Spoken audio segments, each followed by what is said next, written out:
Hello to everyone.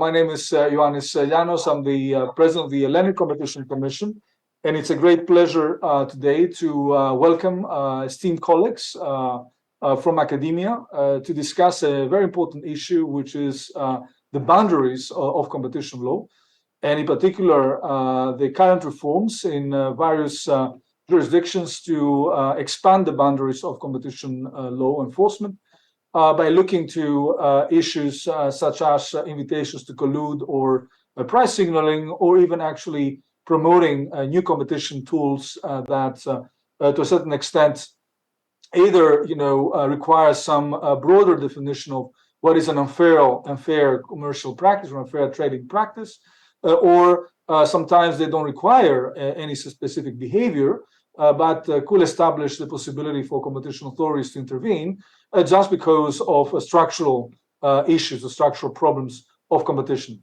So we are very thankful to my colleagues to be here, and we have an excellent panel with Professors Joe Harrington, Professor Richard Whish, Professor Giorgio Monti, Professor Spencer Weber-Weiler, and Professor Florian Wagner-von Papp.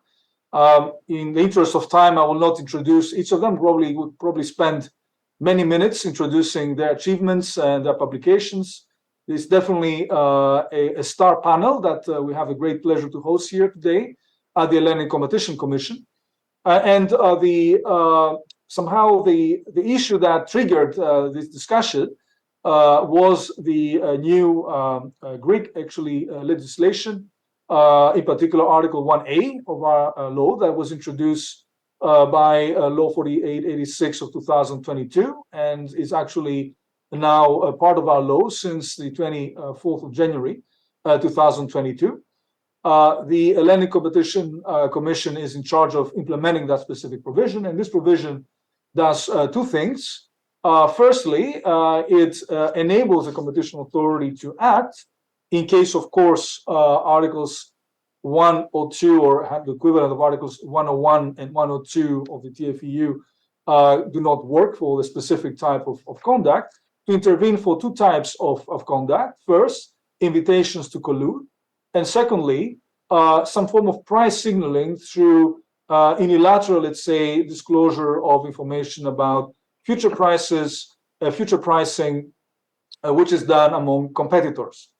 So, of course, we know that this is a very interesting issue that has very much occupied the economic literature. I mean, about the scope of collusion, and in particular, a lot of discussion somehow was triggered in the United States back in the 1960s when we had different positions represented by Richard Posner and Donald Turner.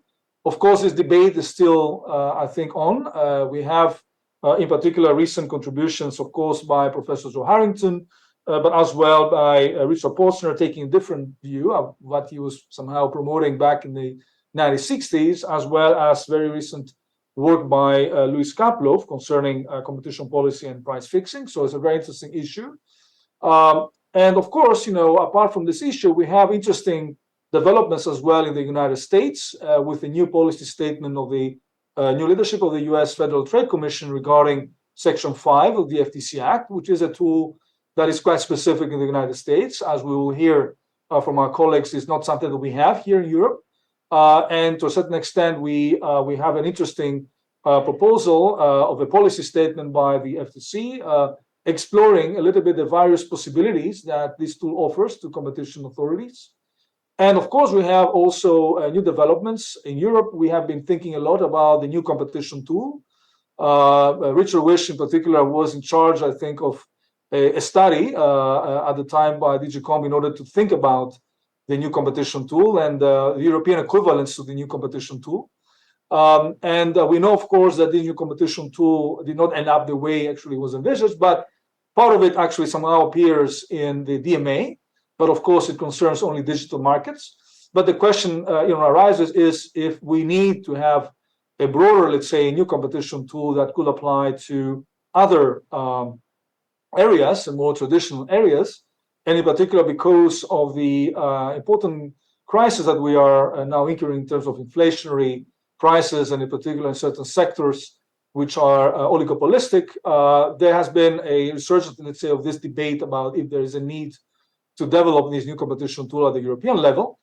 But some jurisdictions in Europe are moving towards that direction without necessarily waiting for the European approach. So we have this new discussion in Germany about the 11th Amendment of the German Competition Act, which of course, raises interesting issues with regards to the new competition tool, the adoption of this new competition tool in this new proposed provision of Article 32F of the GWB.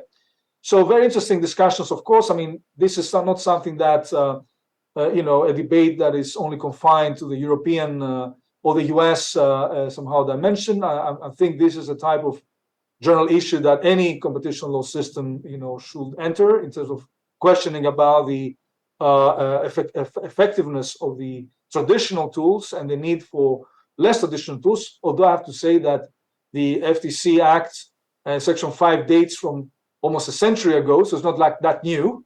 Probably newer in the US because, of course, the Sherman Act is a little bit older, but Section 5 is something that dates pretty long time as well.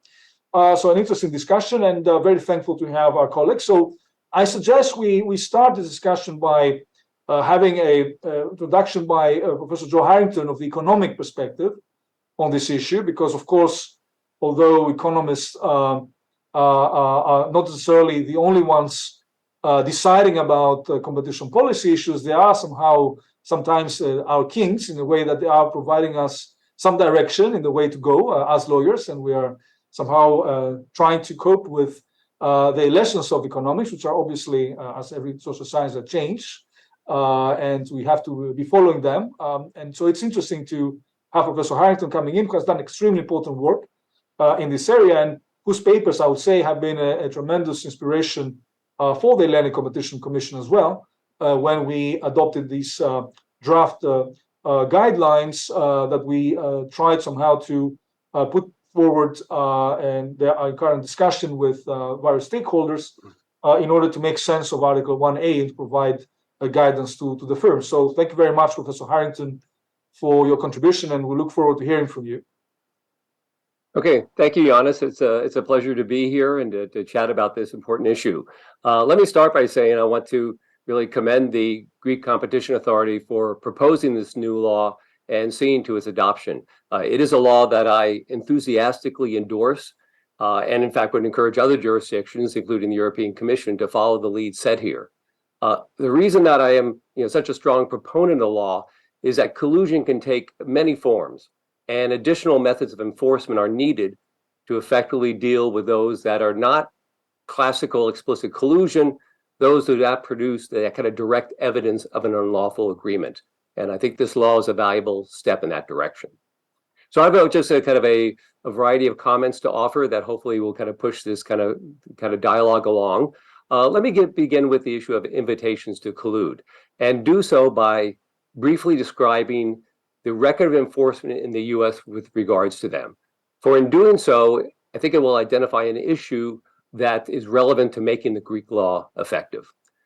Historically, US enforcement policy with regards to collusive episodes can be summarized as follows. Consider a manager of one firm inviting a manager of a rival firm to collude. If the invitation is declined, then the government tells the manager not to do it again. If the invitation is accepted, then the government sends the manager to jail.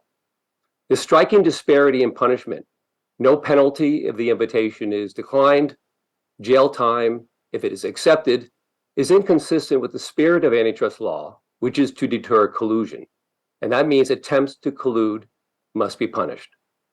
The problem in the US is that invitations to collude have been prosecuted under Section 5 of the FTC Act, which has no penalty to levy.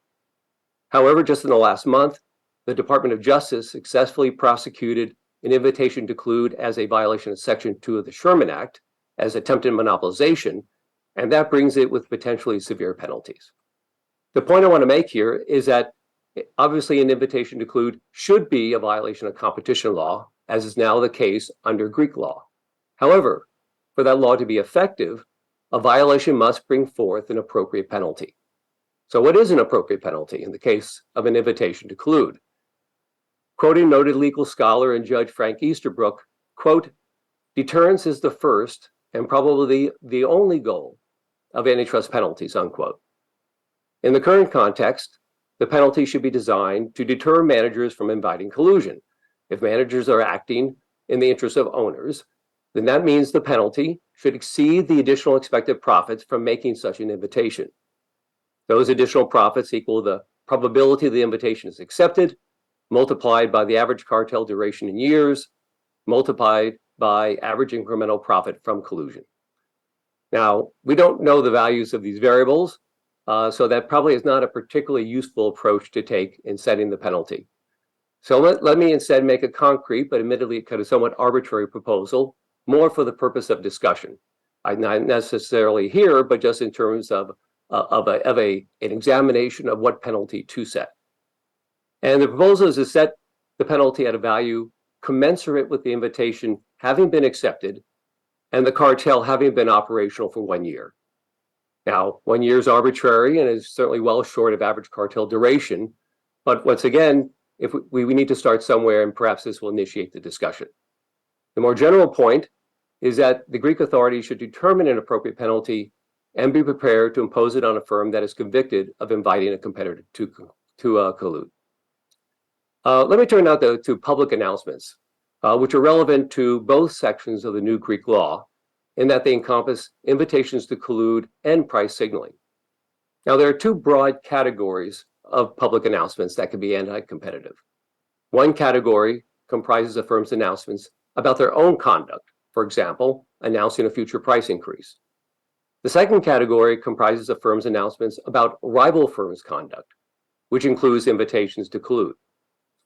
Let's start with public announcements about a firm's own conduct, and I'll focus my attention on advanced price announcements, where they're a recognized area of anti-competitive concern.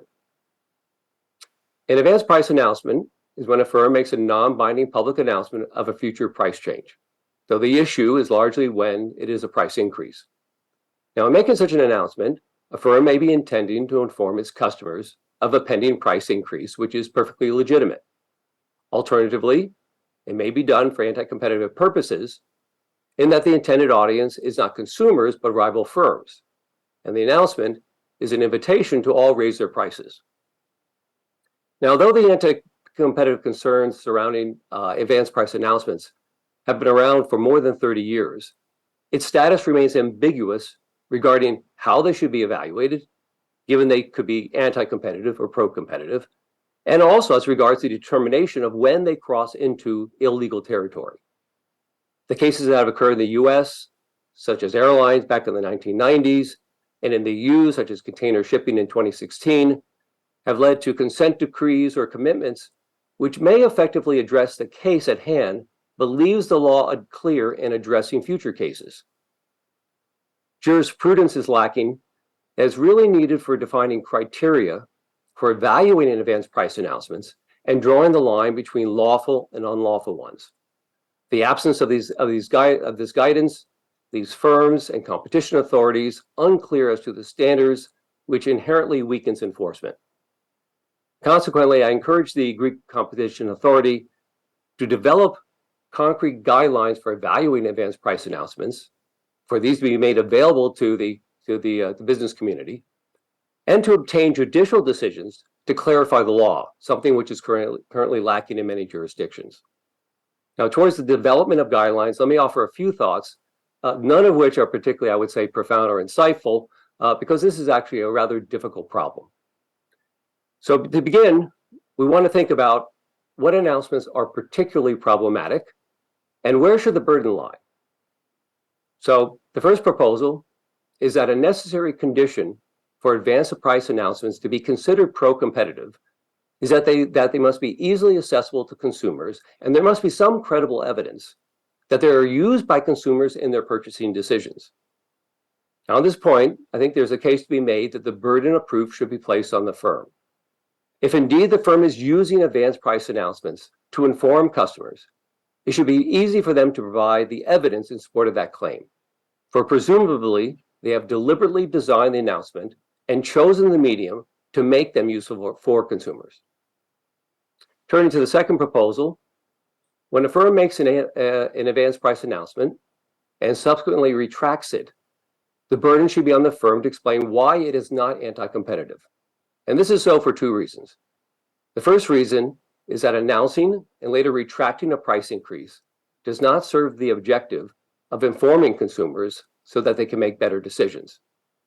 The initial announcement of a future price increase could induce some consumers to shift their purchases from the future to the present, to then only later learn that the price increase will not occur. Such announcements are harmful to consumers. The second reason is that this pattern of announcements is consistent with them being intended for rival firms for the purpose of coordinating a price increase. Proposing and then retracting a future price increase is exactly what we should expect if rival firms do not respond by announcing the same future price increase.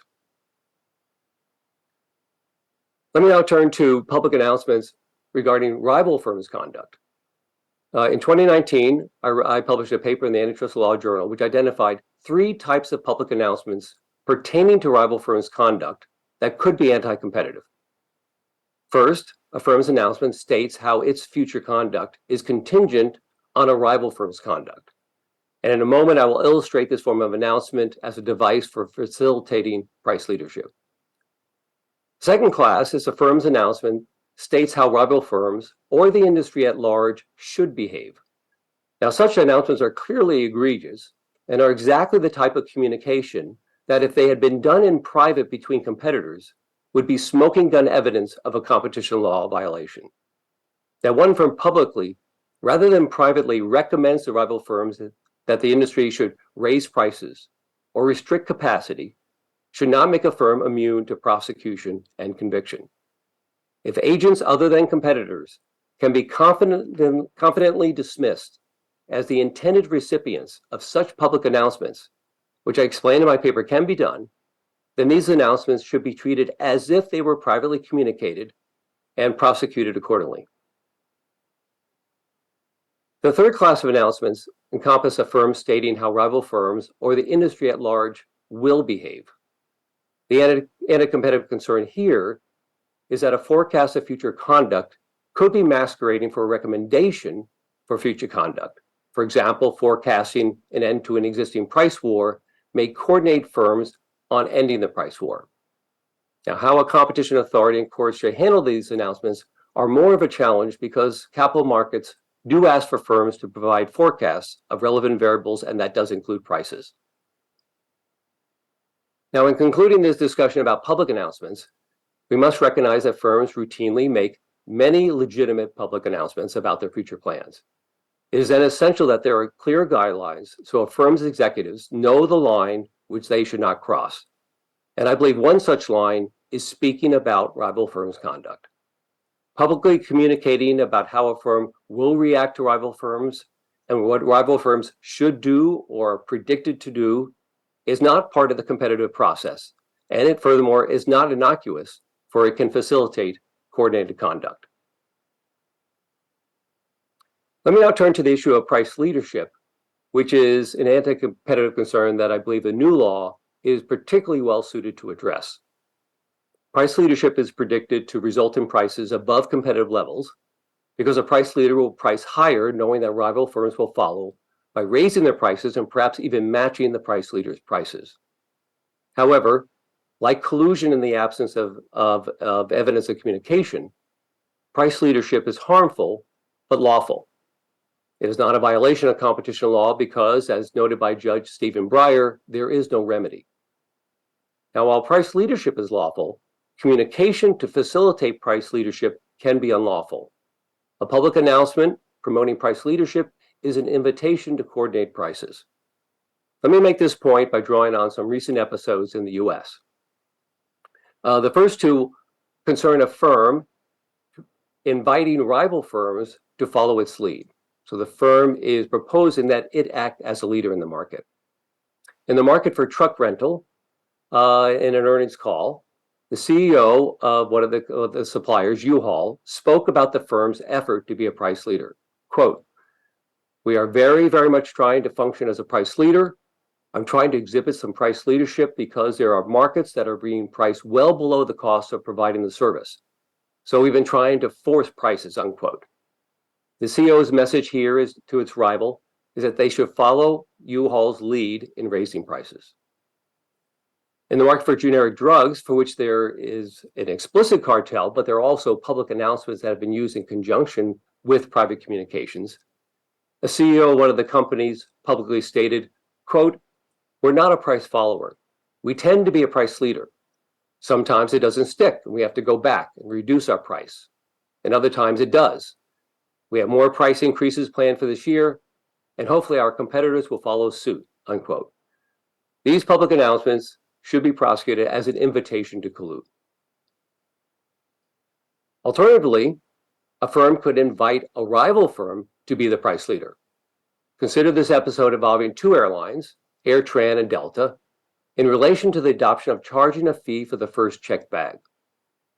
In an earnings call, the AirTran CEO was asked by an analyst whether AirTran intended to adopt a first bag fee. The CEO responded, quote, "I think we prefer to be a follower in a situation rather than a leader," unquote. He was then asked whether they would adopt it if Delta did, to which he responded, quote, "We would strongly consider it," unquote. A few weeks later, on November 5th, Delta announced it would charge $15 for the first checked bag, effective December 5th. 1 week later, AirTran made the exact same announcement. Now, that these announcements were in response to analyst questions should not give the executives cover. I would recommend guidelines stating that questions in a public setting should not be answered when doing so creates a risk of coordinated conduct and anti-competitive harm, and there's not a legitimate kind of basis for responding otherwise.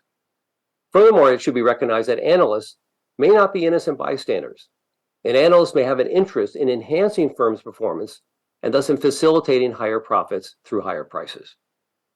So enforcing the new Greek law, I think there should be particular attention given to restricting the use of public announcements to facilitate price leadership.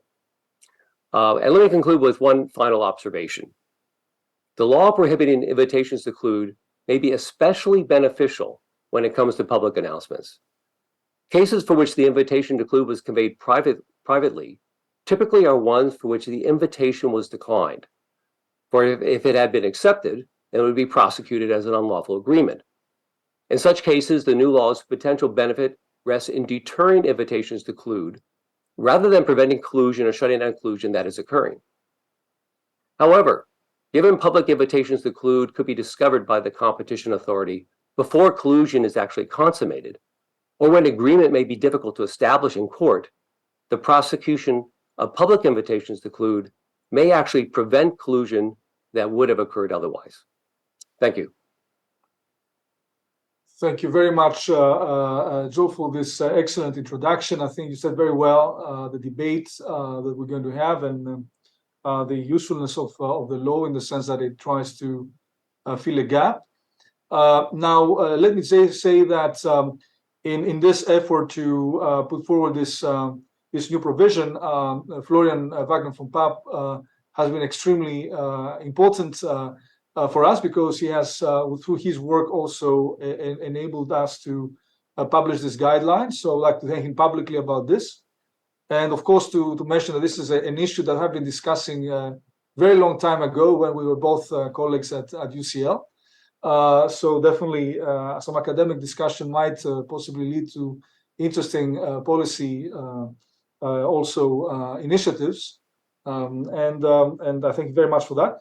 At the same time, I think apart from discussing a little bit the spirit of the law, Florian is well placed as well to comment on the current discussions in Germany about Article 32F. We know that this is something that hasn't passed yet. I mean, it's in discussions, as far as I understand. And it's not clear if this will, to a certain extent, be adopted. But I think it shows it's an interesting, somehow, addition to the current tools that the German Competition Authority has. They have a tool that we wish to have here in Greece concerning ecosystems, is the Article 19A of the law. And now, they think that they need this other additional tool, which might possibly lead also to solve some of the issues that Joe Harrington explained before. I don't know if this was really the purpose of the law, and maybe something that Florian could comment upon on the situation now in Germany with regards to this specific provision. But Florian, the floor is yours. Thank you very much. So I was intending to talk about basically 4 steps. First, what is the oligopoly problem? Joe Harrington has already covered some of that, or has at least presupposed that we all know what the problem is. Secondly, have a very quick look at Article 1A, discuss whether it is compatible with Article 3.2 of Regulation 1/2003, and then I would sort of have a very brief outlook at the new German provision, what else we could do. So the oligopoly problem is basically that we can have tacit collusion without communication. I think most of us know that is that leads to bad outcomes, similar to those that we would expect in a hardcore cartel. But as long as it is only the intelligent adaptation to the observed or expected behavior of the other oligopolists, basically Article 101 of the TFEU or Article 1 of the Greek competition law won't be able to reach that.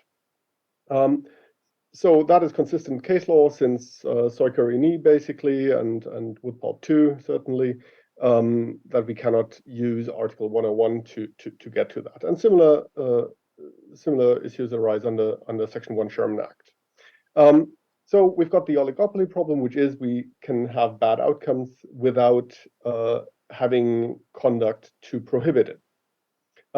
So there are basically 3 ways in which we can address tacit collusion. One way would be to address the market structure directly or to interfere directly with the market outcomes. So have structural remedies, divestiture, etc. Second, we could try to broaden the scope of what we consider under the concept of agreement or a concerted practice, or in the United States, conspiracy. And thirdly, we can address the conduct that falls short of an agreement or a concerted practice.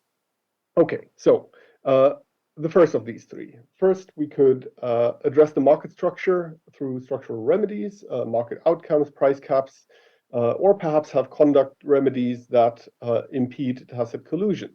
Now, that has been possible in the UK market investigation regime, the Part 4 investigations for a long time, and we've seen that in the cement aggregates case, for example, that certain price pre-announcement in the cement sector could be prohibited. So we had conduct that could be prohibited, which would have facilitated tacit collusion. And in Germany, we had a very similar case in the cement sector in 2018, which referred back to the UK decision.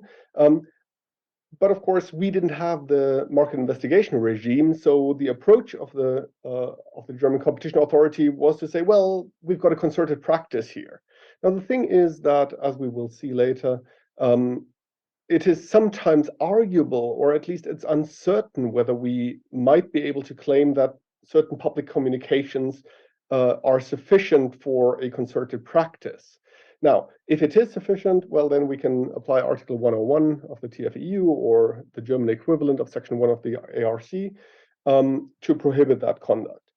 But it is far from certain that we could, in all of these cases, actually establish a concerted practice. And therefore, I think the German Bundeskartellamt has basically acknowledged, well, we are uncertain, so they had a commitment decision, much like the European Commission did in the container shipping case that Joe has already mentioned, right? If the Commission had been certain to be able to establish a concerted practice in that case, I'm sure they would have fought this through before the European Court. So their very practice of committing, of accepting commitments, shows that they were not really certain to be able to prove a concerted practice.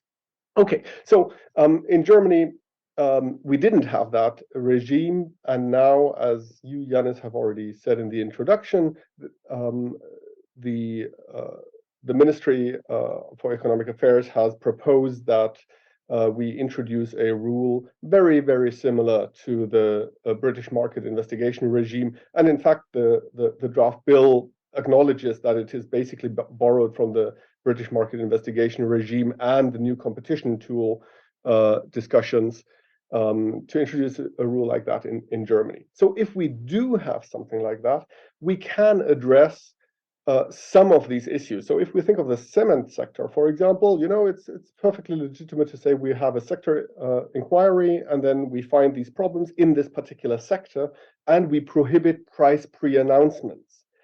However, that will always be restricted to particular sectors in the economy. We will have many other cases where we have oligopolies, but you wouldn't expect the competition authority to have a sector inquiry into each of these sectors. So it is unlikely to address all of the problems that we will have with tacit collusion. So the second possibility, and that is, as I've already explained, what the competition authorities in Germany have done, what the European Commission has done. They have tried to broaden the scope of what falls under an agreement or a concerted practice. So they have introduced these issues of, well, you have to publicly distance yourself if you are in a meeting, for example, and your competitor suggests that you collude. If you don't publicly distance yourself, basically you will be presumed to take the information you have received into account when dealing on the market, and there will certainly be a concerted practice in that case. So we do have an extension of the concept of agreement or a concerted practice, but as I've tried to explain before, in these cases, especially of public pre-announcements, it will always be difficult, as the Wood Pulp 2 case showed, it will always be difficult to show that there is a concerted practice. Now, you could, of course, go as far, as you have mentioned in the introduction, as Posner and Kaplow, to say, well, we catch all tacit collusion under the concept of conspiracy or in the EU concerted practice. But that will create problems, as Joe mentioned. The standard reply since Donald F. Turner is, well, sort of how do you frame an injunction? Sort of don't behave in a profit maximizing way. That is not something we usually do, and therefore that's not really helpful. So the third aspect is what Article 1A tries to do, namely to address conduct that falls short of an agreement or a concerted practice, but nevertheless we do have conduct. So we do have invitations to collude in the broader sense. So as Joe has already mentioned, we can have these invitations to collude in the narrow sense in terms of basically attempted cartels, or we can have coordination through public announcements or other price signaling. And that's basically the approach that the new Article 1A of the Greek competition law takes. Namely, in paragraph 1, it basically prohibits attempted object restrictions, invitations to collude in the narrow sense. So you've got a number of enumerated object restrictions, price cartels, market allocations, quota cartels, etc. And in paragraph 2, it prohibits or it subjects to scrutiny price-related information disclosures. So the question is whether sort of both of these paragraphs have the same problems, and they certainly do not. They differ in their policy considerations that are required, because under paragraph 1, what we have is conduct that serves basically no useful purpose and is potentially harmful, and that is more or less prohibited outright. I say only more or less because, at least theoretically, under Article 1A, paragraph 3 of the new law, there is always the possibility of efficiency justifications. But as we know from object restrictions in Article 101.3 or the Greek equivalent, the requirements are very unlikely to be met in these object restriction cases. So the invitations to collude, naked invitations to collude, are basically prohibited in paragraph 1 of Article 1A. Now, paragraph 2 concerns unilateral information disclosure of certain price-related information, so including rebates, discounts, etc. And here the problem is, the policy issue is that we've got information disclosure, and unilateral information disclosure is very often competitively ambivalent. Because on the one hand, you increase transparency vis-a-vis competitors, and that will facilitate tacit collusion. But on the other hand, increasing transparency towards your customers, towards your suppliers, possibly towards investors, etc., can very often be pro-competitive or efficient. And the policy problem we have in this area is that that you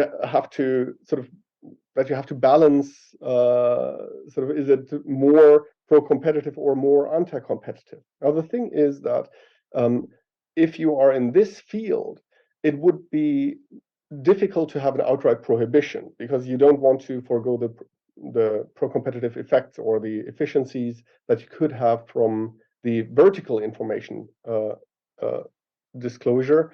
And therefore, an outright prohibition certainly is not possible, and that is why paragraph 2 of Article 1A subjects the disclosure to a detailed effects analysis, basically. So let's first turn to Article 1A, paragraph 1. And as I said before, it catches conduct that would result in one of the enumerated object restrictions if only the other party accepted this invitation. So if the recipient accepts the invitation, we have Article 101 TFEU liability, or in Greece, Article 1 of the Greek competition law liability. So this conduct is potentially harmful. I'll say why in a few seconds. And secondly, it serves no legitimate business purpose. There is no, in prohibiting this, there is no undesired chilling effect, because the sort of whether you will be liable under, for example, Article 101 TFEU or Article 1 of the Greek competition law, only depends on the reaction of the recipient. And so if you are willing to to make this suggestion despite possibly becoming liable, then you will not be deterred from any of such a disclosure if if we introduce an additional prohibition. So in other words, there will not be a chilling effect on desired information disclosure through Article 1A, paragraph 1. Why is Article 1A, paragraph 1 useful? Well, first of all, you could have an invitation that is rejected, but in any case, the invitation increases the possibility that there will be an agreement, right? So basically, it's the first bite at the apple. If the first bite of the apple is free, then there is a sort of larger probability that it will come to an agreement. Secondly, it could very well be, and Joe has alluded to that as well, that the invitation is actually accepted. So there is already an agreement or a concerted practice, but it is not possible for the competition authority to prove that there was such an acceptance.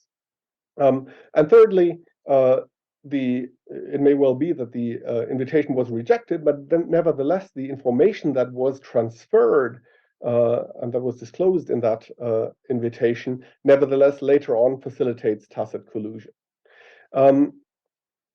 So basically what Article 1A, paragraph 1 does, it already sanctions the first bite at the apple and makes it costly, and therefore deters agreements from being formed in the first place.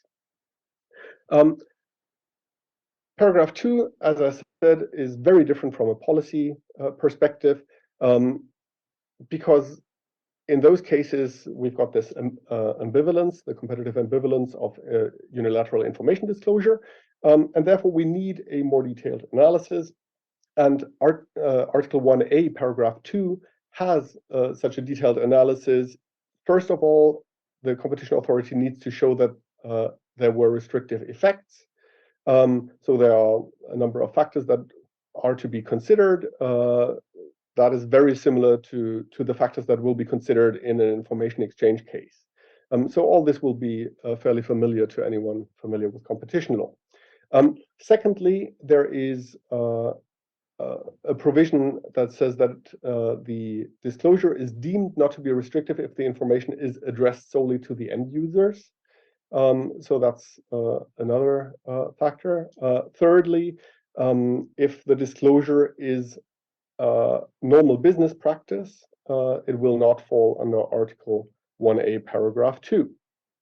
And in any case, as in the case of paragraph 1, there's also the possibility to have an efficiency defense under Article 1A, paragraph 3.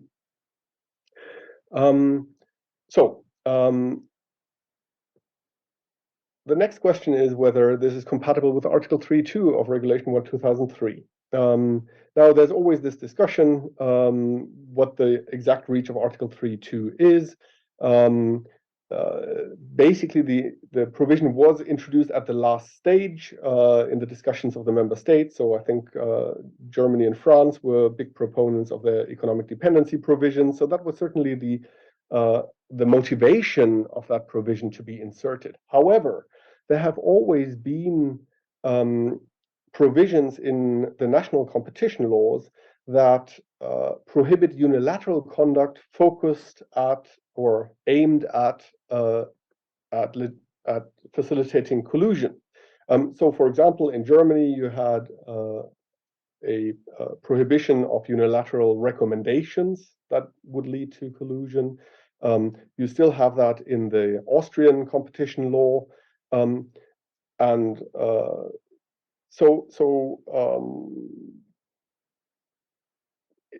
it is by no means true that the economic dependency cases that were certainly at the forefront of the framers' minds are the only application for Article 3.2. And if we look to the wording of Article 3.2, it says very clearly the application of national competition law may not lead to the prohibition of agreements, decisions by associations of undertakings or concerted practices, etc., but which do not restrict competition, etc.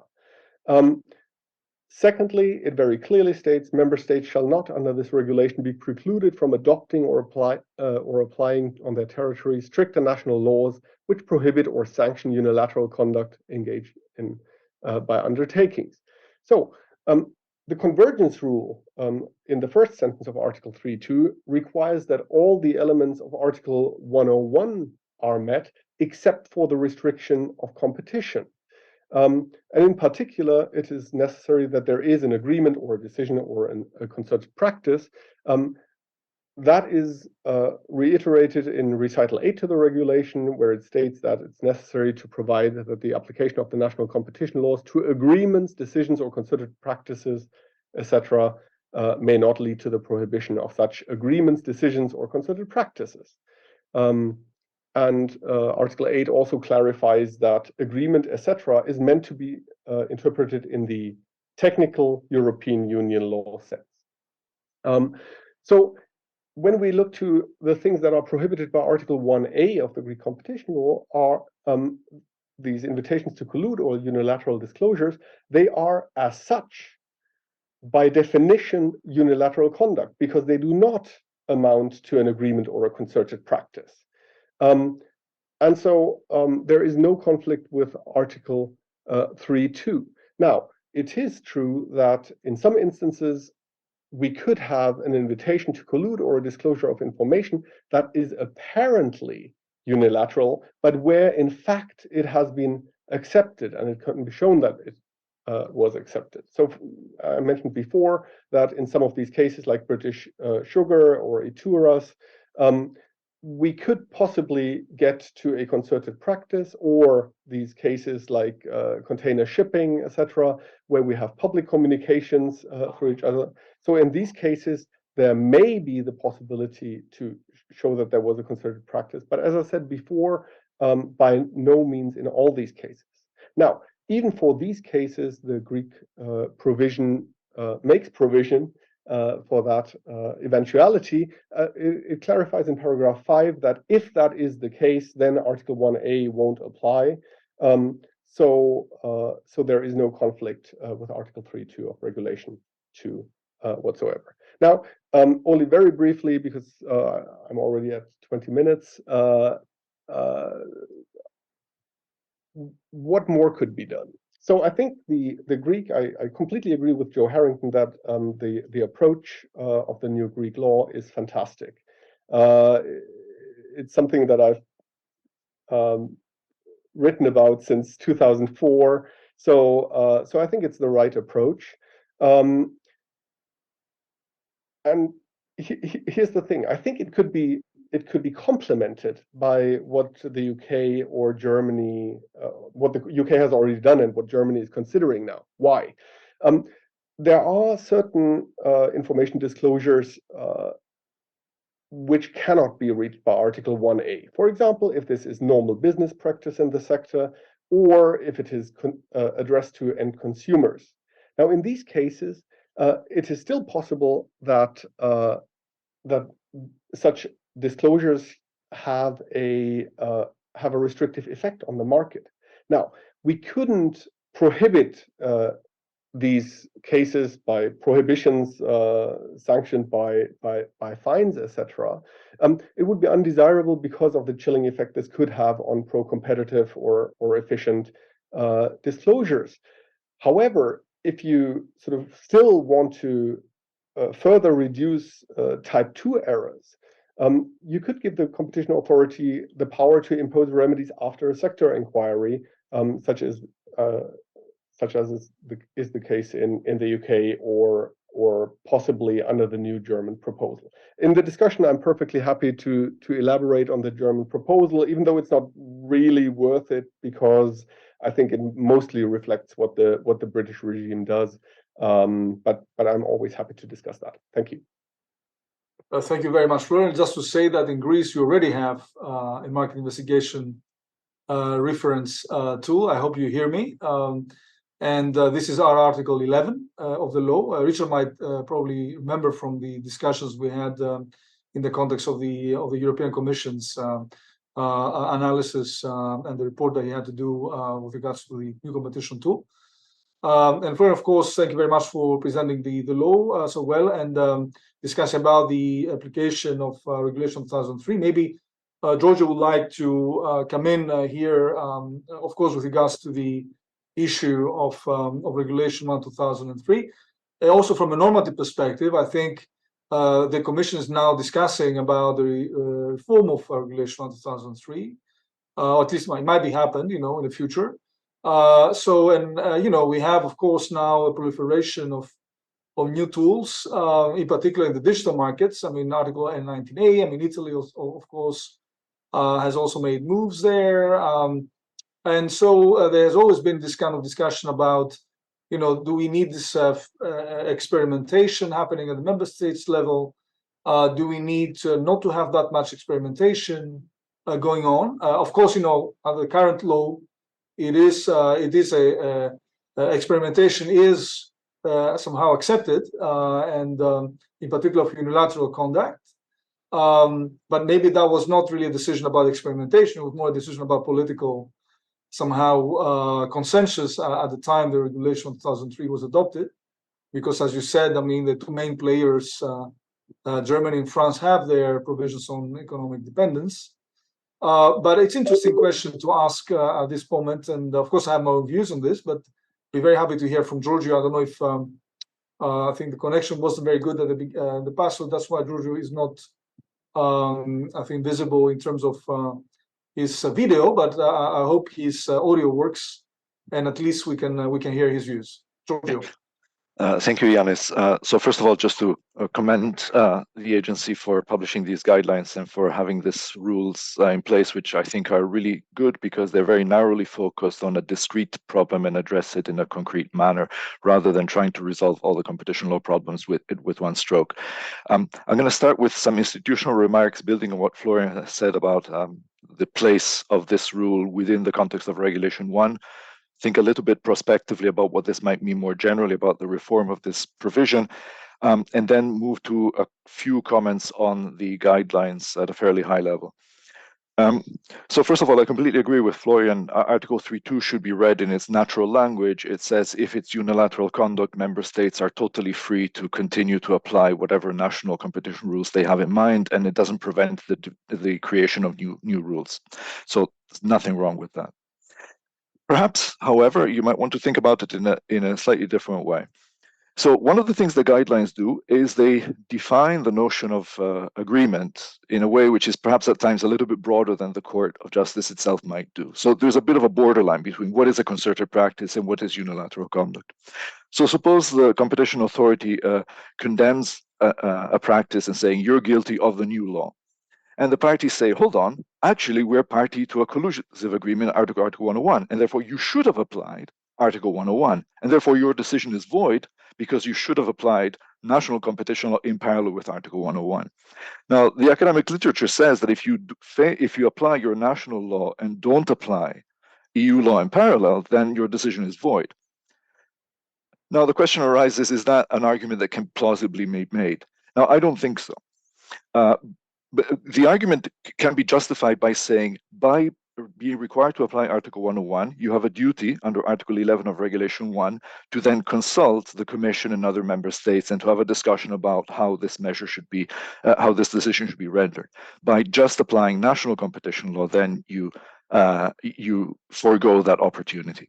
However, I think the guidelines are sufficiently well cast to try to make sure that these new provisions only apply when it is fairly certain that Article 101 will not apply. So the issue may not occur as a general statement, but there is a general issue here that Regulation 1 does not solve, which is you've got to be pretty sure that this case falls outside Articles 101 and 102 in order to be able to apply this law robustly. The other thing, and this is related to a point in the guidelines, relates to if you choose to apply these rules on unilateral conduct, do you really need to cooperate with other national competition authorities? So towards the end of the guidelines, it says, well, before we apply it, we'll consult with other agencies. If this conduct maybe takes place in more than one member state, are we the well-placed authority? Well, if these rules only apply in Greece because they are beyond what 101 and 102 do, and no other member state has these rules, then there is no question about who is well-placed. The only well-placed authority to capture these invitations to collude is the Greek authority. So from that perspective, the coordination that is envisaged in the guidelines seems to me to be an unnecessary step. I mean, it's of course courteous to explore this with the other agencies, which leads me to a related point, which is the territorial scope of this prohibition. So what if this invitation to collude comes from outside Greece? does the Greek agency have the competence to apply national law to conduct which emanates outside? Because here, in a sense, the effects will be felt only on the Greek market. But then again, as we know from EU competition law and national law, the agency can only penalize conduct that impacts that market and not conduct that impacts outside it. The other point I wanted to make just more generally is that, of course, any national law that seeks to do things that go beyond what EU law does must remain compatible with EU law in the sense that it cannot damage the functioning of the internal market. So that's not expressly stated in Regulation 1, but it's implicit that you cannot have national law that damages the free movement of goods, services, capital, and so on and so forth. Now, I don't think there's any argument whatsoever that the Greek law raises that risk. So for all intents and purposes, the rules are well within the scope of what Article 3 allows member states to do. The other question you might want to ask is, so what's the strategy here? Because when, historically, if you look at Regulation 1's history, as Florian said, it was the Germans and the French who had historically some old rules that they wanted to keep in force. And the French rules were not actually applied very often. So it was basically insisting that that old stuff comes in. But here, the rules that the Greek government has put forward are filling a gap which is not unique to Greece. It's not that in Greece these things happen more often than in other countries. It's a gap that any jurisdiction feels. So how can the strategy of the Greek agency be uploaded at EU level? Now, in my view, it's difficult to see how a reform of Regulation 1 or a reform of any of the soft laws within the EU's regime can upload the recommendations, the approach in Greece at EU level. For here, we need treaty reform to rethink the scope of Article 101. So to a certain extent, in a sense, the potential export of the Greek law could be more to other national laws and national legislators to encourage them to apply rules that are similar. But I see it as a very difficult exercise to upload this at EU level. And finally, on the more general point about the reform of Regulation 1, you might think that the way in which Regulation 1 tolerates occasional divergence from the EU norms is a little bit overly restrictive. That is to say, it only allows you to diverge if it is unilateral conduct and then if it is competition law under Article 3.2. Should it be more generally open? So we haven't spoken about the compatibility of Article 3 with the German proposal or the compatibility of Article 3 with the UK authorities' provisions. Now, in earlier work, I argued that the UK's provisions fall well within Article 3.2 because most of them catch unilateral conduct and could potentially fall within that scope. But clearly, if we have broader competition investigation, market investigation tools, then perhaps a broadening of Article 3 to allow member states to explore different mechanisms for applying competition law more smartly than what is limited by Article 101 and 102 should be tolerated. But here there's a trade-off. You can have more effective national laws on the one hand and therefore broaden the scope of exception under Article 3, but this reduces the amount of uniformity, and it might be that for businesses that trade cross borders to be subjected to multiple different standards and rules becomes quite complicated. So this is a trade-off the Commission will have to follow. If one is dares predict what the Commission would want to try and do in the reform of Regulation 1, they might well prefer to go back to their original proposal in 1999, which was to say if the conduct in question falls within 101 and 102, then only Articles 101 and 102 apply at the expense of national law. Now, the member states pushed back against that in 2000. The question is whether they will push back again today, and the sense I have is with all these national reforms that they will push back, and therefore the Commission will be forced to open up Article 3 to some degree.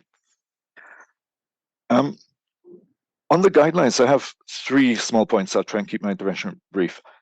First of all, quite a lot of the guidelines talk about the interpretation of Article 101.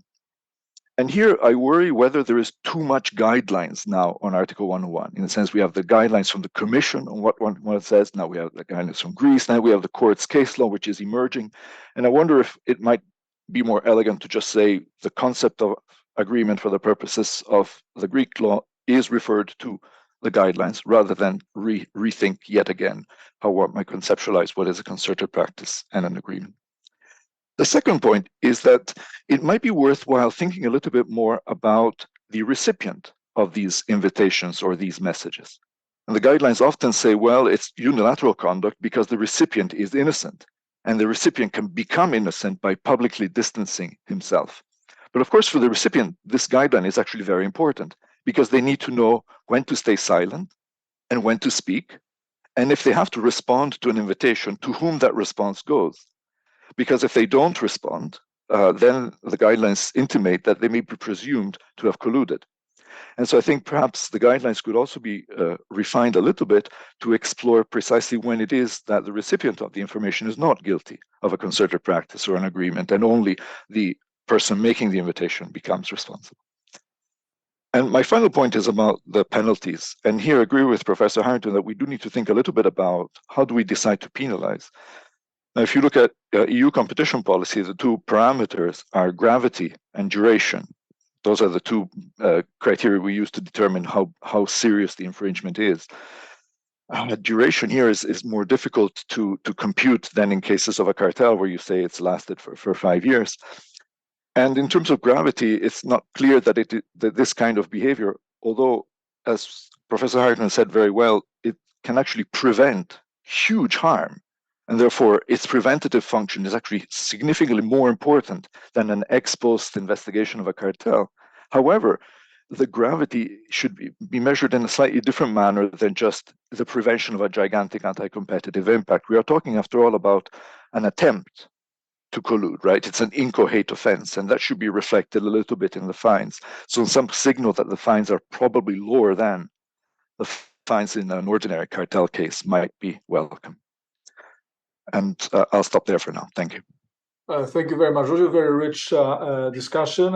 Just a few things, if I may intervene. In terms of territorial scope, I mean, in Greece, we have the principle of extraterritoriality of our law. So theoretically, if there's an effect on the Greek territory, theoretically, the Greek law may apply. But of course, this is a matter for interpretation.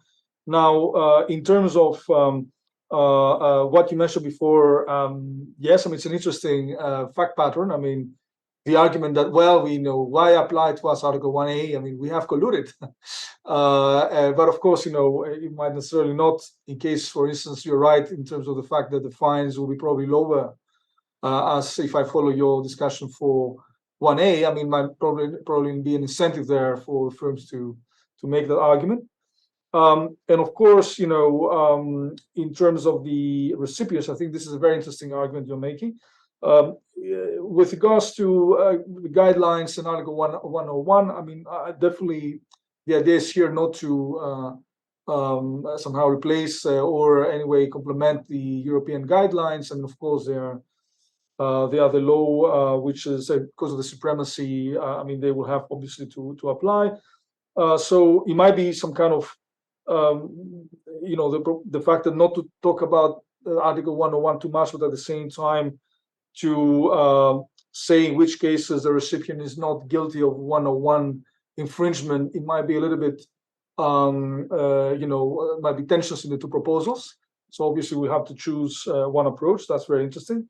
And of course, in terms of the penalties, these guidelines are not there to replace our existing guidelines on fines. And of course, that's why we don't really necessarily discuss about that. But of course, these are issues, as you mentioned, that we will take into account in our discussion.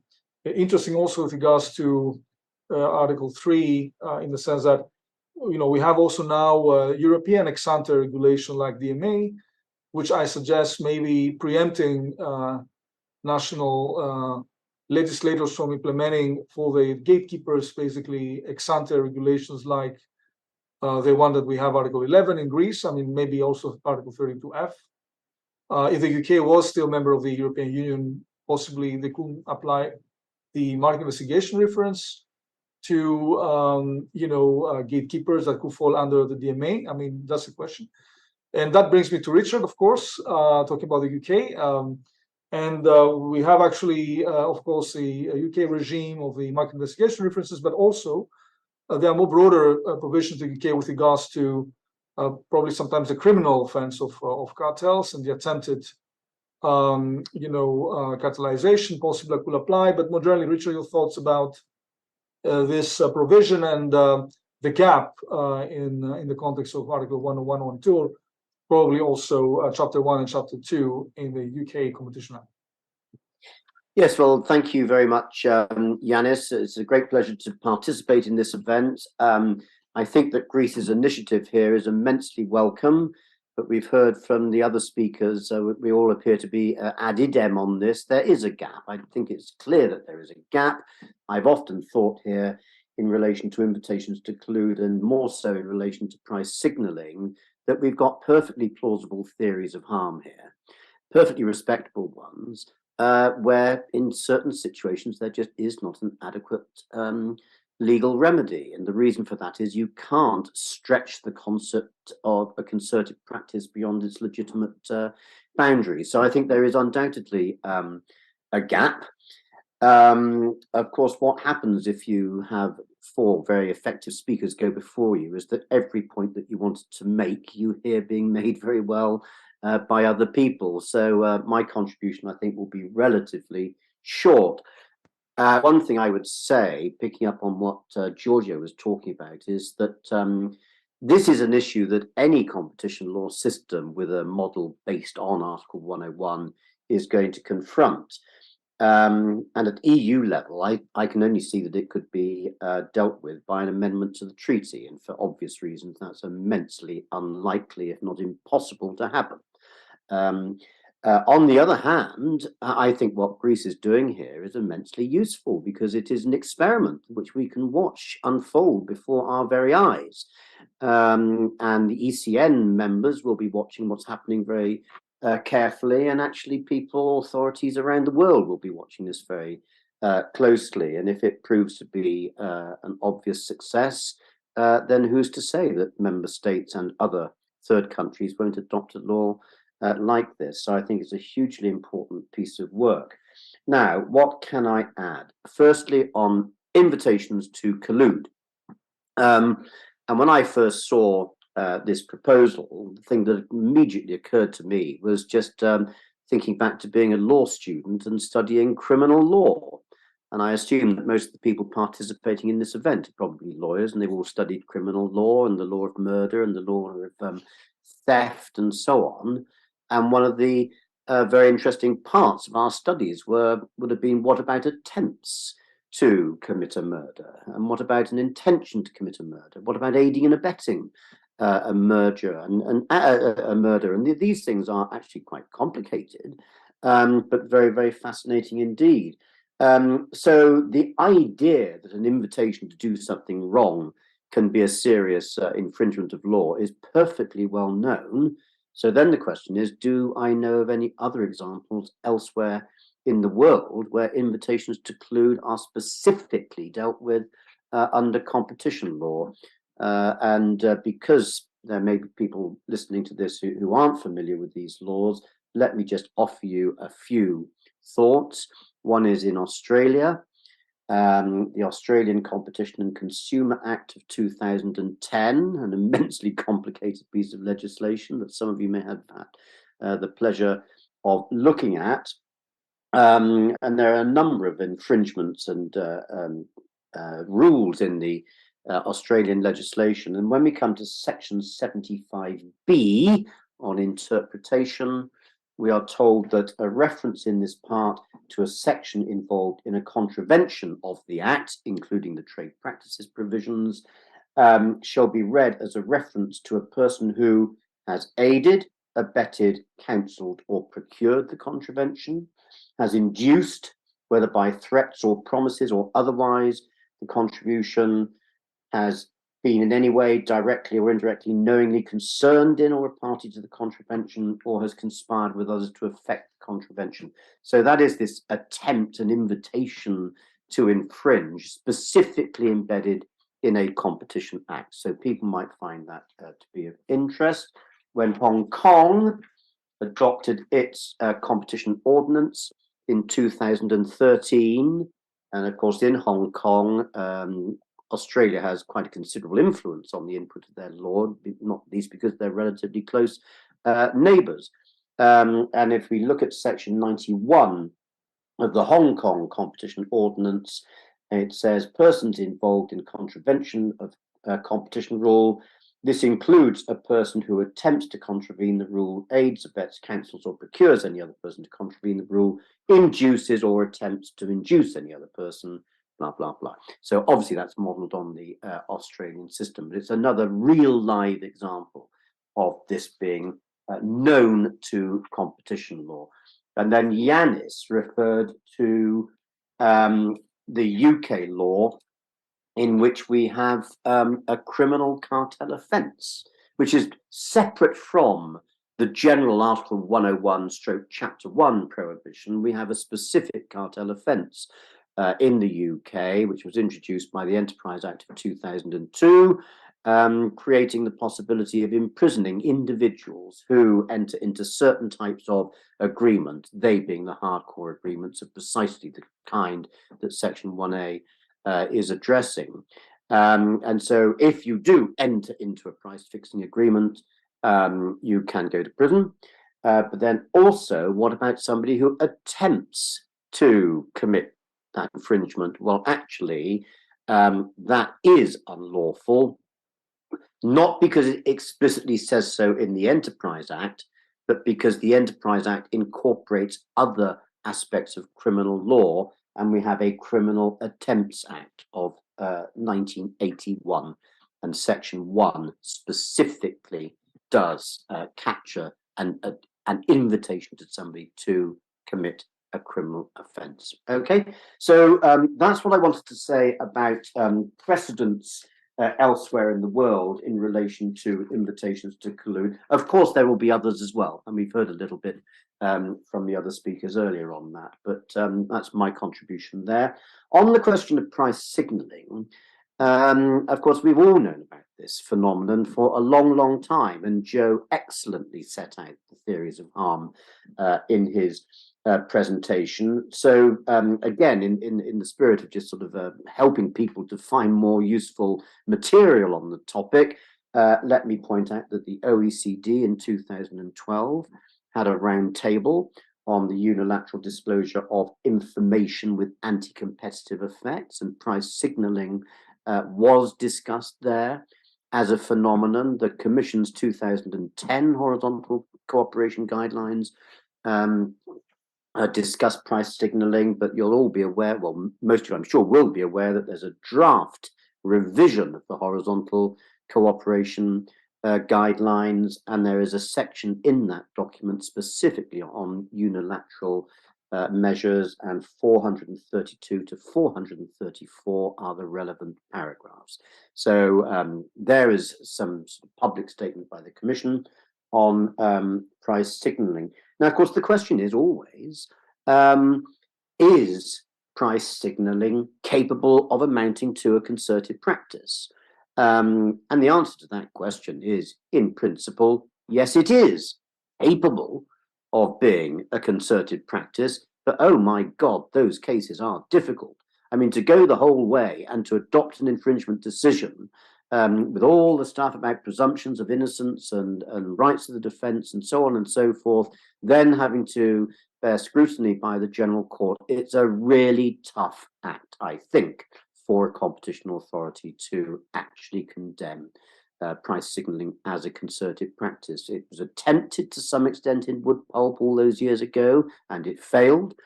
On appeal, the Commission did its container shipping investigation in the early 2010s, but other speakers have referred to it. What happened in the end? The Commission did not adopt an infringement decision. It actually managed to secure commitments from the industry that they would refrain from certain types of behavior in the future. So there's no infringement decision from the Commission on this.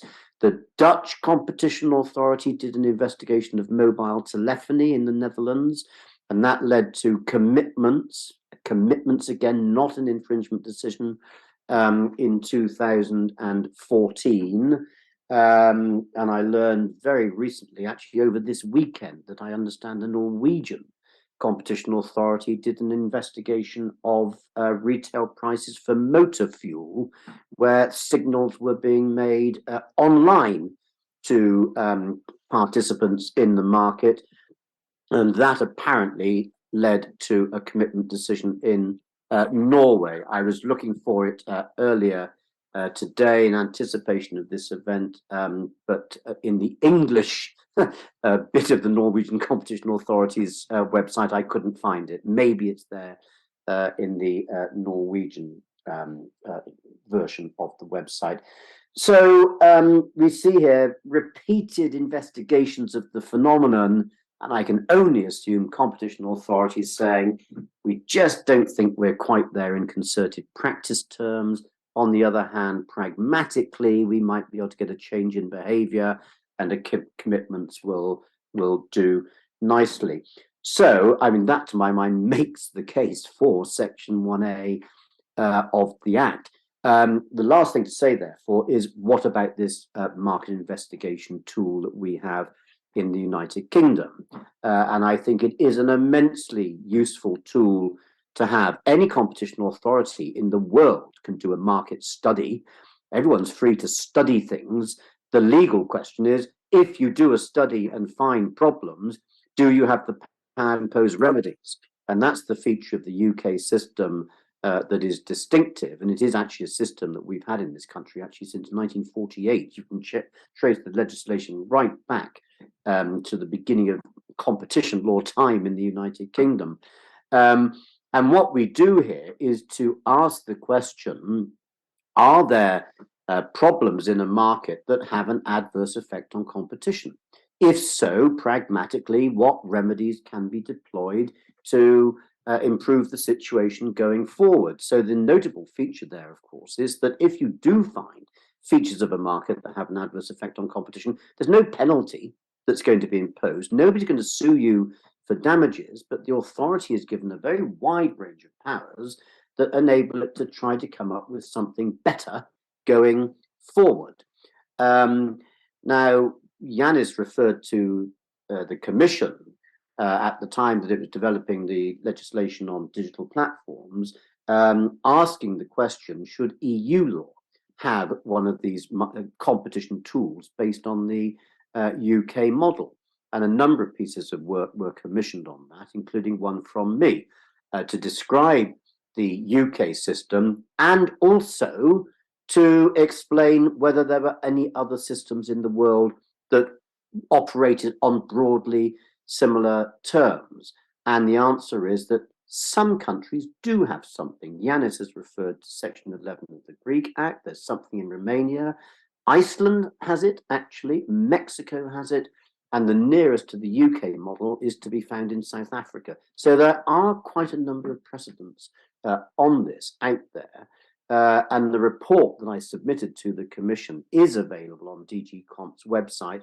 And it not only explains how the UK system works, but it also gives an overview of all those other systems as well. Now, politically, it was decided that this didn't really work at EU level, although certain features of it can be traced through into the DMA. So it's not on the agenda at EU level at this stage, but then we've heard from Florian that in Germany, it looks like it is going to happen. And Florian referred to our cement and aggregates investigation. I mean, we're back to our favorite oligopoly of all, cement. And there was a pattern of price signaling in the cement industry, and there is now an order which prohibits the practices that were discovered by the Competition Commission, as it was in those days. So that's what I would say about the MIR. Two final thoughts, kind of referring back to what other people have said, just on that penalty discussion that came up just now.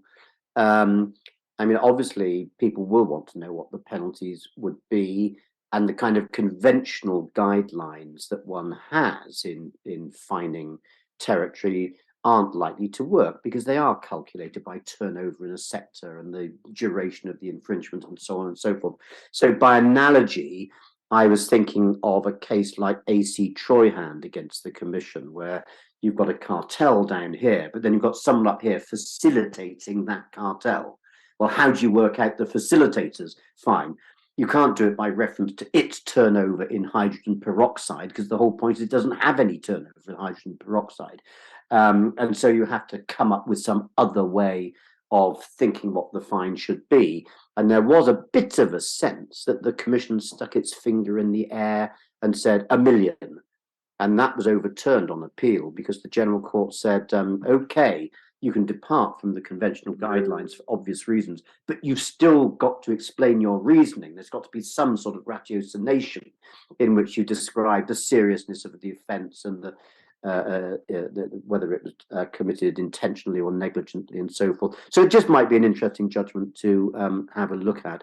And then one last thing I was going to say, I mean, the people thinking about all of this and the lawyers will say, oh, this is going to create terrible uncertainty, and it's all unreasonable and unfair and whatever. I actually would look at it rather differently, and other speakers have said about this. I'm sure there is such a thing as naughty price signalling, and also naughty price signalling that does not amount to a concerted practice. Well, I quite like the existence of a law that says to people who are indulging in naughty price signalling that might fall short of a concerted practice, by the way, people, there is actually also a law on price signalling when it's purely unilateral. So I think we should not underestimate the deterrent effect that this legislation can have. Thank you very much, Richard, for this very rich discussion. In terms of the fine, I think this is a very interesting point. In our recent fine guidelines, we introduced the deterrence fee of 15%, even if the duration is 1 day, for instance. It doesn't matter in the duration. And I think this was not necessarily linked to Article 1A, but somehow the proposal was a little bit motivated as well by the fact that we'll need to have this other element. I agree. I mean, in terms of cartel facilitators, it's a very interesting issue, how you calculate these specific fines, as well as individual fines, not necessarily just fines for things. I think that's very interesting. And obviously the US, they have the amazing sentencing guidelines where everything you need basically it's there. It's very detailed. So that introduces a little bit also the US angle. And I know I'm very happy that Spencer is with us, and Spencer, apart from being a wonderful academic, very knowledgeable about not only US law, but any other competition law you can imagine, has also been recent times an advisor to the Federal Trade Commission. And we have been very much looking, and we do not know about, actually, of course, the policy statement. There was such a thing. So we somehow saw that very interesting policy statement, which also includes some of the issues that we have been discussing, but it's obviously a Section 5 is a broader tool. And it's interesting to see also the US experience as another model, maybe, to follow than the Greek Article 1A or the market investigation reference tool of the UK. So Spencer, the floor is yours. Thank you very much again for your contribution. Well, thank you, Ioannis, and thank you everybody who's spoken on this panel. It's been really great. I'm thrilled to be here. I have to make one disclosure. I am just finishing a year as a senior advisor at the Federal Trade Commission, but I'm appearing today in my academic hat, and literally here's my academic hat for those of you who care about those things. And of course, I'm not speaking for the Commission or any of the commissioners here today. But again, thank you to the Hellenic Competition Commission, Ioannis, and just all praise for your important additions to competition law by directly taking on head-on a topic that the U.S. kind of comes at just sort of at an angle, and it's the best that we can do. And hopefully this new policy statement, which I was one of many, many people to work on over the course of the past year, can provide some support and some better way of tackling this issue, which Joe has already and the others have talked about. The problem is U.S. antitrust law is very broad, almost constitutional in nature. It's very short. You could have a statutory supplement of literally 1 page. Section 1 of the Sherman Act deals with agreements in restraint of trade, but not attempts. Section 2 deals with monopolization. attempts and conspiracies to monopolize. There's prohibitions against mergers. There's some detailed things that are illegal under the Clayton Act if they tend to substantially lessen competition. And then there's the FTC Act. And the guts of it for competition is Section 5 and the part that prohibits unfair methods of competition. And everyone agrees that this is broader than and different from the rest of the antitrust laws. And then everybody disagrees how much broader and how much different it really is. And so, to get a sense of what that is, you have to read a lot of case law. And then you can also read the internal decisions of the commission. And then you can read some of the policy statements, but there really haven't been very many that go to this issue. So back in 2015, there was a policy statement that was 1 page long that said that at the time, the commission would enforce unfair methods of competition in a manner roughly the same as the rule of reason. And that is just not consistent with what Congress said, what Congress meant, what the courts have said over the years. And so the commission tried to tackle in its new policy statement, which came out in November. It's about 16 pages long. It's about 10,000 words. So, it covers many, many things, including a little bit on invitations to collude. But the idea was to take the normative concept of unfairness as seriously as possible, focus on what Congress meant, what they said, what the courts have said in the past, and provide as much guidance as we can. And whenever possible, try to give clear, bright line rules and avoid open-ended balancing tests, because regardless of what you think about the rest of US antitrust law and what direction it should go, unfair methods of competition are different and, in fact, are the creature of Congress who wanted to explicitly react and reject to the passage of the incorporation of the rule of reason all the way back in the Standard Oil decision. So since 1914, we've had unfair methods of competition, and this may well be the first internal comprehensive statement of what the commission really thinks it means. And it includes discussions of justifications. It includes discussions of what is unfair, and it has a series of historical examples of what the commission has done to go after unfair methods of competition beyond what's a direct violation of the antitrust laws into what is an incipient violation and what is a violation of the spirit of the antitrust laws. Those are terms taken from the case law. And I think in an interesting way, this is a very conservative, small c. I don't mean conservative in the sense of a party or an ideology, but it's conservative in the sense of it's rooted in the past and the case law and congressional language and intent. And that's the best guidance we can perform, because this is a document at a certain level of generality, and what we talk about will be cashed out in cases and investigations and advisory opinions, and to some extent soft law like speeches. And when the commission chooses not to bring a case, they often, not always, often issue a closing statement to explain the reasons when it's like a close call. For about 30 years, the commission has used its powers to address unfair methods of competition to go where the Sherman Act couldn't go. And as everybody's talked about, an invitation to collude is by definition where somebody has the brains on the other side to say no and walk away, either for good reasons or because they know they can get one of their competitors in trouble by also doing the right thing. The key language in the policy statement talks about some conduct that the commission will regard generally as sort of facially unfair, and this is things that can be coercive, exploitative, collusive, abusive, deceptive, predatory, or involve the use of economic power of a similar nature. And if you look carefully at those words, this nudges the unfair methods of competition slightly toward more international concepts of abuse of a dominant position and some of the economic dependency and abuse of superior bargaining power that you see in some jurisdictions' law. That's not the main focus of this, but it does help address the relative unusual nature and isolation of US antitrust law. And so for 30 years, the commission has been bringing cases about invitations to collude. And Joe talked about these cases. The law is broad and the penalties are relatively weak. They are a cease and desist order. They're akin to an injunction.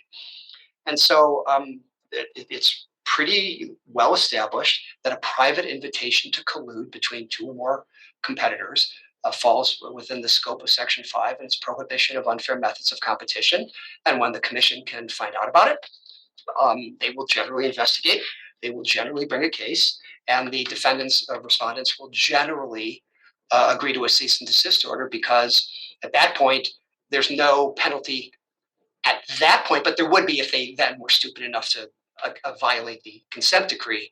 And there is the possibility that the commission can also issue a administrative rule that would itself have penalties if it directly addressed invitations to collude. So the private invitations to collude, whether they are by email, whether they're literally by, there's one where the manager drives around to his competitors in the same town and has a conversation with them, talking about these things, and is rejected. Those are generally facially unfair. And when we can find out about them, the commission will take action. And I think this parallels what the guidelines discuss in even more details, the Greek guidelines, because they're focused on this practice and have all these wonderful examples on the distinction between private and public sort of invitations to collude. And the FTC policy statement does talk about even things that are not quite at the level of coercion and abusive behavior can certainly be an unfair method of competition, depending on the circumstances. And that just means that the FTC would need to know a little more information. And like the Greek guidelines, I think they really spell out the kind of information that would be most useful, whether it's a statement at an industry speech, a convention, or on an analyst call. If somebody were to sort of say, the landscape for our industry is between us and this other company, and due to market conditions, we believe it's unwise to try and expand our market share by offering aggressive discounts. However, if our one competitor begins discounting, we'll have to take that into account. I think that's pretty much covered. But I like very much that the Greek guidelines spell out why that is covered. And what is interesting is the FTC has not done very much they've done some, but most of their consent decrees have dealt more with the private invitations to collude than the public. And it's just, I don't know what's going to happen in the future going forward as they try to bring cases relying more explicitly on this policy statement. And so we do take the position that in the policy statement that invitations to collude are both an incipient violation of the antitrust laws and a violation of the spirit of the antitrust laws. And we don't really, it doesn't really matter very much which prong you go on. It does go beyond the letter of the antitrust laws. And there is large agreement. It's really interesting. People who don't like very much what's in this policy statement will say like, oh, well, we agree that the FTC Act, unfair methods of competition, go beyond the antitrust laws and would include invitations to collude, but we don't like X, Y, and Z. And so I think the window of how these are viewed, they are viewed as unacceptable as long as you have the right tool under US antitrust law. And the FTC is not the only actor in the space. The DOJ has brought at least 2 cases I'm aware of, trying to characterize invitations to collude as attempted monopolization when the facts fit that. One is in the airline industry that involved conversations between the 2 largest airlines operating out of Dallas, Texas. That was because it was sort of the first shot out of the box in the 80s. That was done as a civil case. And then the case that I believe Joe alluded to, there's a criminal conviction via a guilty plea this year involving road construction and road repair between the only 2 companies that mattered in parts of the Western United States. And the DOJ has also brought criminal wire fraud counts covering what is an invitation to collude. And we have other players as well. While there's no monetary penalties for anything the FTC does or any civil case brought by the Justice Department, we of course have robust private enforcement. And there have been a number of cases brought involving public invitations to collude or price signaling, however you want to call it. And it actually makes sense. You're never, I can't say ever, but it's rarely worth the effort to challenge a private invitation to collude with a suit for damages because it's not clear what the damages are. In price fixing, the effects could be substantial, and it generally involves a small number of players in an entire industry, and the potential for recovery will get the attention of a plaintiff's lawyer oftentimes on a class action basis.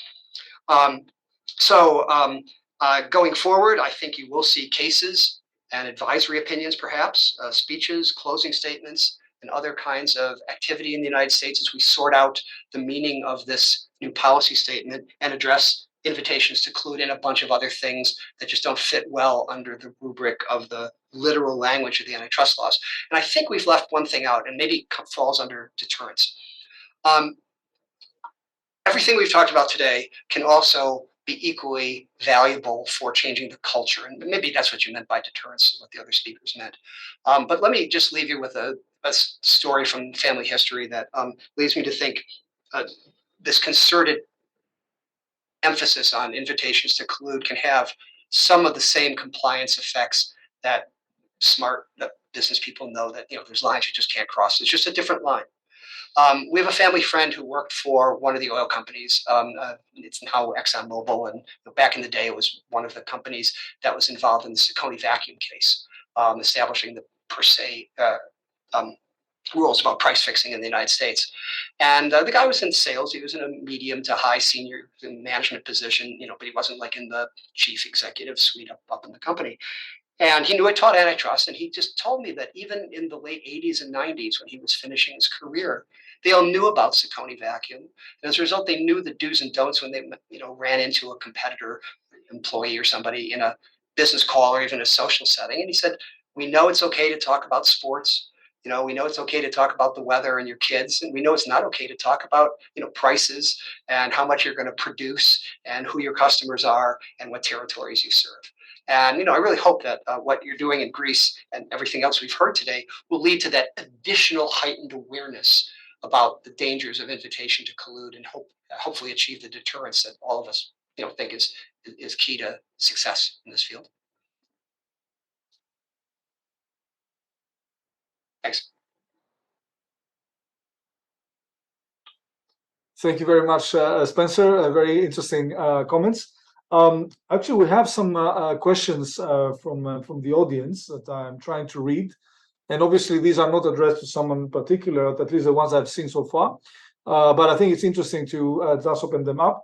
One of them actually was, actually, they're coming more. So let me just go and quickly first read the first one. And hello, everyone. Thank you all for this useful webinar. My question is the following: wouldn't be more proportionate if the maximum penalty for an attempt to collude is set at a lower level compared to the maximum penalty possibly imposed for an accomplished agreement concerted practice? So that's something that we have already hinted to. But another issue one might, it has been mentioned in one of the public consultations we had, was that, well, here we cannot have an actual effect on competition because by definition, there hasn't been any acceptance of the invitation to collude.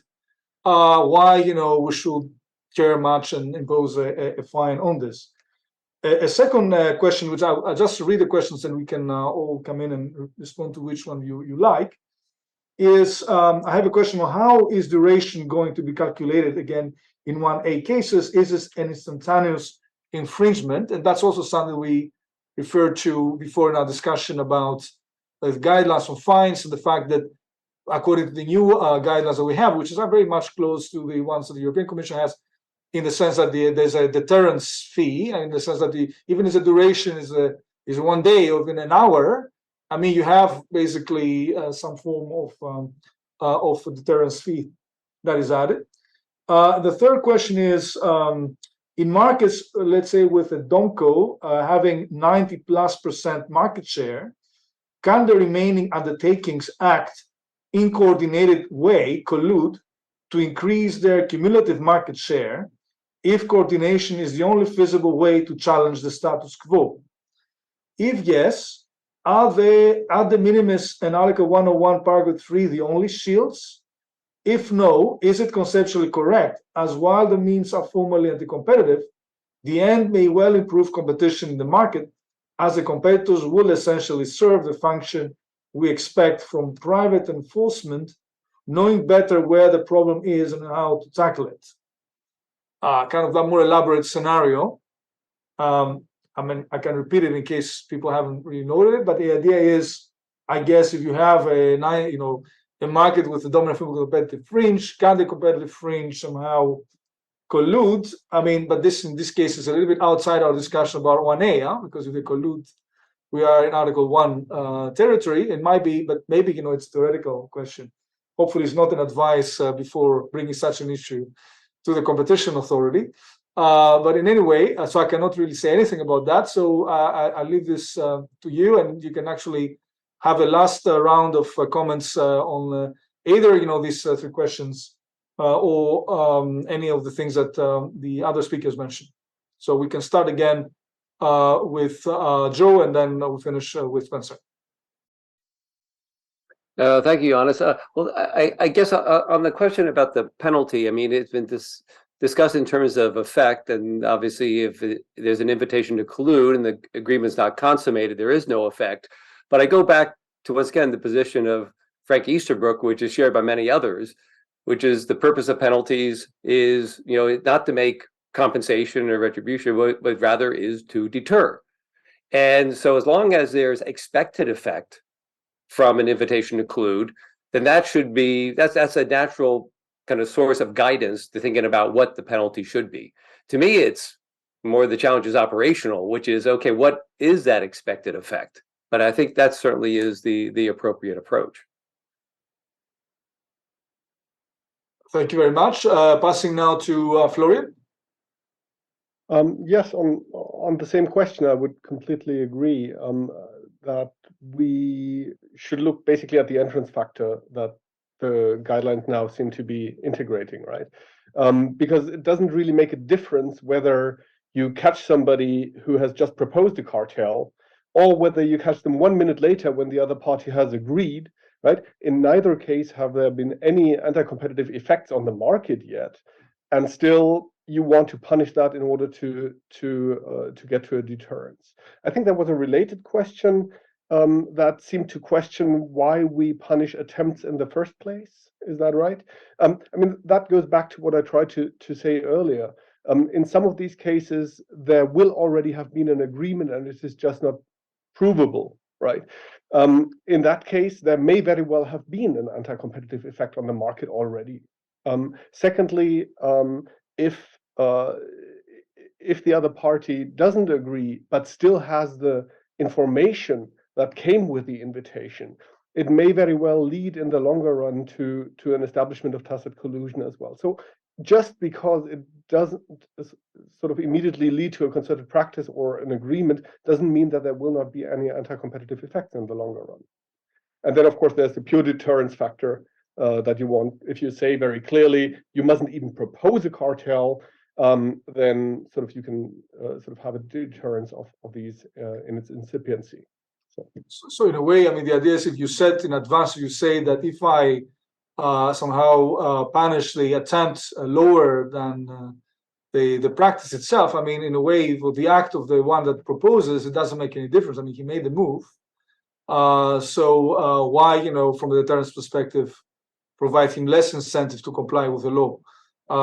Interesting point. Moving to Giorgio next.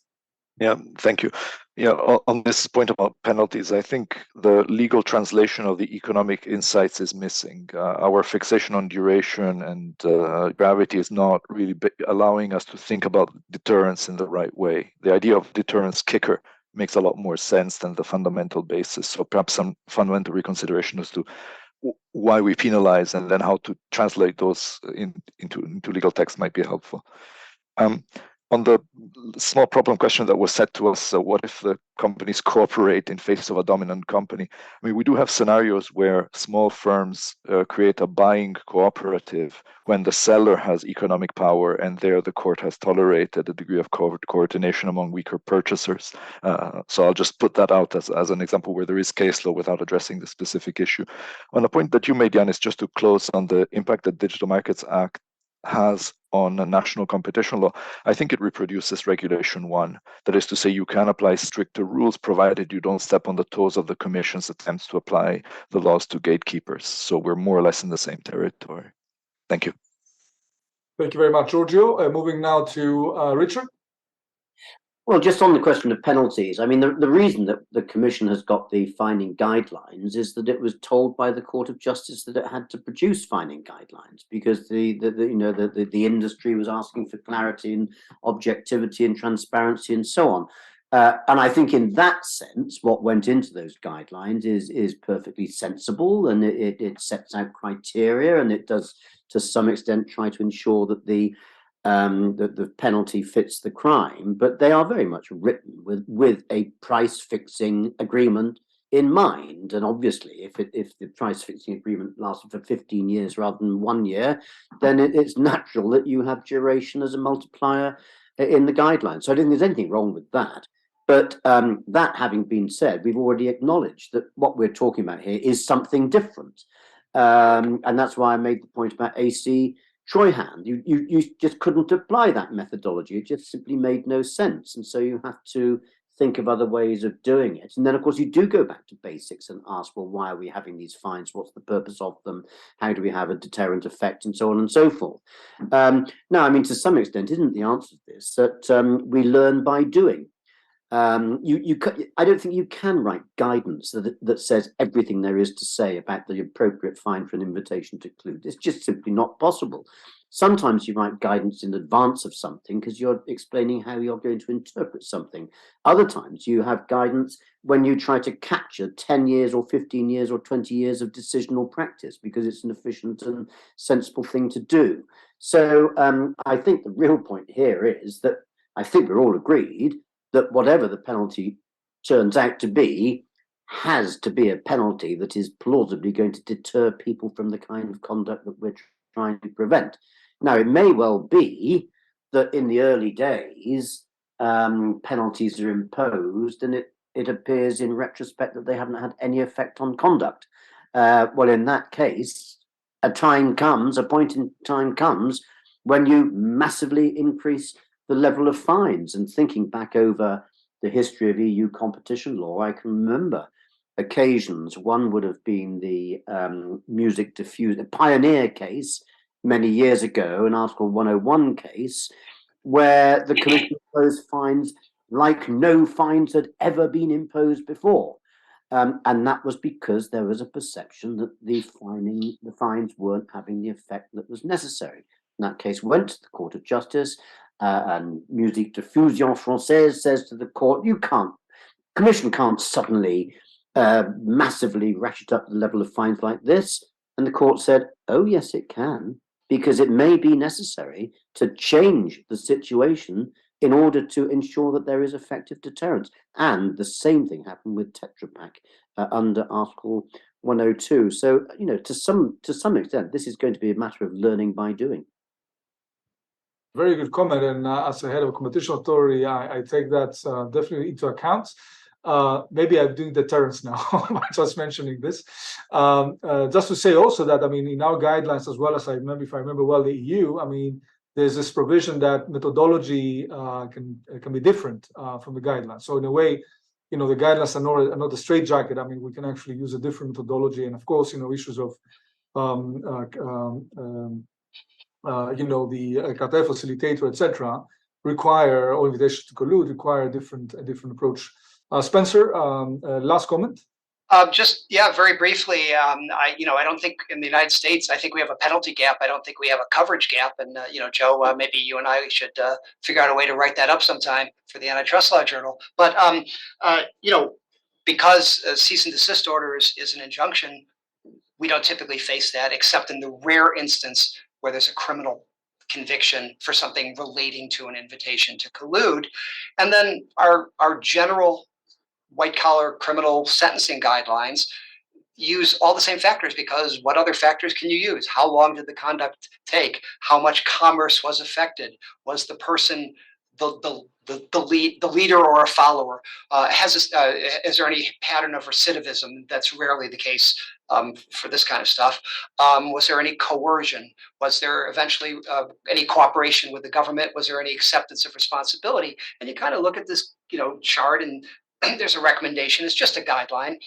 But unless the court has the legal ability to diverge from this guideline as long as they can explain in a coherent, rational way why they have done so. So again, the real penalty on the criminal side is going to jail, not the fine you have to pay. But there can be a substantial fine, and frankly, the gap is that ordinary civil antitrust enforcement by the government doesn't have any penalty, doesn't have any prospect of fines, and we can learn from the 10%, 15%, whatever the right is, with bounded discretion through penalty guidelines as a way to go. Thank you very much, Spencer. I think it reminds me, was it also something that you and Harry first contributed to in terms of the proposal of having, fines, at least for civil?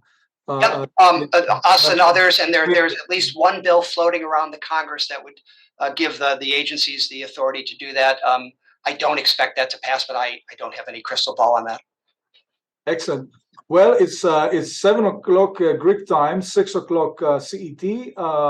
So we are really just on time. Thank you very, very much for your contributions.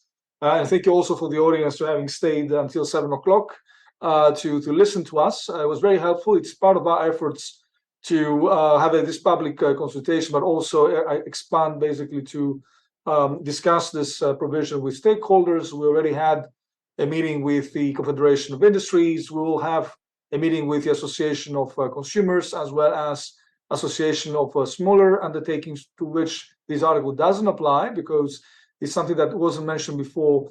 This provision only applies to firms that are not small and medium undertakings, in the sense that the European sense, so 50 million euros of turnover and less than 200 maximum, and less than 250 employees. I mean, that's generally already big in Greece, I have to say. But the definition of small and medium undertaking is the same all over Europe, so we just relied on this.